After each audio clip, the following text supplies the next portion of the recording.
रोखठोक, बेधडक आणि अचूक घडामोडींचा वेध घेणारं एकमेव बातमीपत्र आदर्श क्रांती मराठी न्यूज।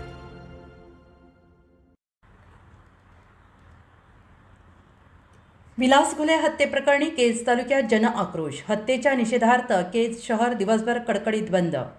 केज शहरातील छत्रपती शिवाजी महाराज चौकात 2 वाजेपर्यंत रास्ता रोको। या घटनेतील मुख्य आरोपी अटक केल्याशिवाय अंत्यविधी करणार नसल्याचा ग्रामस्थ आणि नातेवाईकांचा ठाम निर्धार। या घटनेला 4 दिवस उलटूनही अंत्यविधी नाही।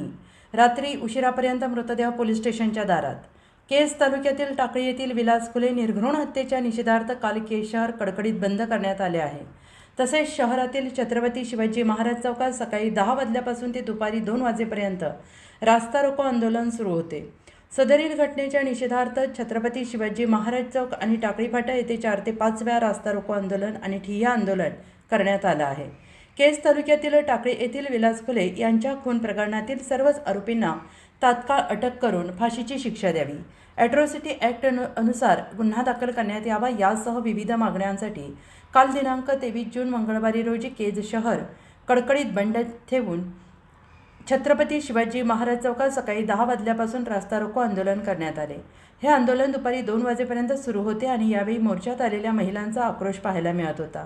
यावेळी त्यांची एकच मागणी होती, आरोपींना फाशी द्या। अशा विविध मागण्यांसाठी केज शहरात छत्रपती शिवाजी महाराज चौकात रास्ता रोको आंदोलन करण्यात आलं। यावेळी शहरात मोठा पोलीस बंदोबस्त तैनात करण्यात आला होता। आंदोलनकर्ते मुख्य आरोपीसह आरोपी आणि इतर आरोपींना जोपर्यंत अटक होत नाही तोपर्यंत हे आंदोलन सुरूच राहणार आहे या भूमिकेवर ठाम आहेत। विलास घुले यांचा उपचारादरम्यान रविवार रोजी रात्री मृत्यू झाला होता, परंतु अद्यापही त्यांच्या पार्थिवावर अंतिम संस्कार करण्यात आलेले नाहीत।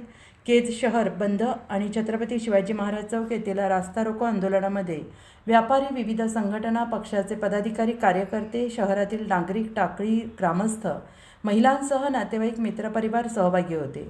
या प्रकरणाची उच्चस्तरीय चौकशी सुरू असल्याचं पोलीस सूत्रांकडून सांगण्यात आलं। मात्र जोपर्यंत मुख्य आरोपी अटक होत नाही तोपर्यंत आम्ही विलास घुले यांच्या पार्थिवावर अंतिम संस्कार करणार नाही अशी ठाम भूमिका ग्रामस्थ आणि नातेवाईकांनी घेतल्याने मंगळवारी रात्री उशिरापर्यंत मृतदेह पोलीस स्टेशनच्या प्रांगणात ठेवून आंदोलन सुरू असून या ठिकाणी हजारोंच्या संख्येनं जमलेला जनसमुदाय कमी न होता तो वाढत चालला असल्याचं पाहायला मिळत आहे।